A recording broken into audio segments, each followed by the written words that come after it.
जी बोलिए। जी अस्सलाम वालेकुम। वालेकुम जी सलाम। अस्सलाम वालेकुम मुफ्ती साहब। जी आप हमेशा सब अपने व्यूअर्स का और लिसनर का शुक्रिया करते हैं। मैं आज आपका शुक्रिया करना चाहती हूँ कि आप अपनी मोहब्बत से हम सब के लिए इतना वक्त निकालते हैं कि तकरीबन हफ्ते के 7 दिन ही आप हमारे साथ अपने किसी ना किसी प्रोग्राम के थ्रू शामिल रहते हैं।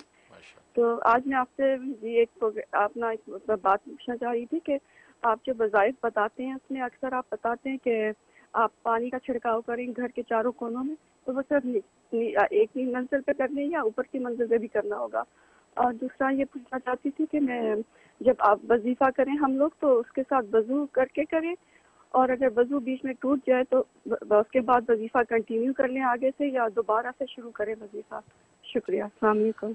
बकिया वीडियो देखने से पहले वीडियो को लाइक करें, राहम टीवी चैनल को सब्सक्राइब करें और बेल आइकन पर क्लिक करें। शुक्रिया। वालेकुम सलाम। बहुत शुक्रिया, बहुत शुक्रिया। माशाल्लाह आपकी मोहब्बत का शुक्रिया। आपने जो मोहब्बत का शुक्रिया आज अदा किया है और जिस अंदाज से इजहार मोहब्बत किया, अल्लाह तबारक व तआला उसको कबूल मंजूर फरमाए। और हमारे जो 7 दिन के प्रोग्रामों से आप फ़ायदा उठाती हैं, अल्लाह पूरा पूरा नफ़ा आपको आपकी नस्लों को पहुँचाए। और बाकी यह कि आपने जो पहला सवाल किया उसका जवाब एक तो यह है कि आप जिस मंजिल पे खुद रहती हैं उसी मंजिल पे आपने जो है चारों कोनों पे, दीवारों पे, ऊपर पे छिड़क दिया तो काफ़ी है।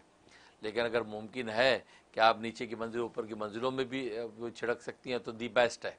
लेकिन ज़रूरी नहीं है, ज़रूरी सिर्फ उसी एरिया के अंदर है कि जिस एरिया के अंदर आप रह रही हैं, इसका ये। और दूसरा ये है कि आपने जो है वज़ू की बात की तो उसमें यह कि बेवज़ू भी वजीफ़ा पढ़ा जा सकता है। बेहतर ये है कि वज़ू करके आप वजीफ़ा करें, बेस्ट ये है। लेकिन अगर बेवज़ू भी बैठ के वजीफ़ा कर लिया तो उसमें कोई मजाक़ा नहीं है। और अगर वज़ू टूट गया और टूटने के बाद आपने नया वज़ू किया तो फिर आप शुरू से शुरू करने की ज़रूरत नहीं है, जहाँ से छोड़ा वहीं से शुरू कर दें। मतलब 300 पढ़ना था, आपने 100 पढ़ा, वज़ू टूट गया, आप वज़ू करके आप आगे से शुरू कर दें, अब आप 200 पूरा कर लें तो गोया कि वो आगे मेकअप कर लें, जो है नए सिरे से पढ़ने की ज़रूरत नहीं है। लेकिन अगर आप वज़ू करके बैठी हैं, वजीफ़ा पढ़ रही हैं, वज़ू टूट गया, अब वज़ू नहीं करना चाहती हैं, आप उसी हालत में बाकी वज़ीफ़ा पूरा करना चाहती हैं, बिल्कुल पूरा कर सकती हैं। वज़ू के की शर्त जो वजीफ़े आम वजीफ़े ज़िक्र के लिए इस कदर ज़रूरी नहीं है जैसे कि नमाज के लिए होती है, तो आप कर सकती हैं। मैं भी दुआ करता हूँ कि अल्लाह तबारक व तआला आप हज़रात की मोहब्बत अक़ीदत के नतीजे में इसी तरीके की बरकतें आपको पहुँचाता रहे। आमीन।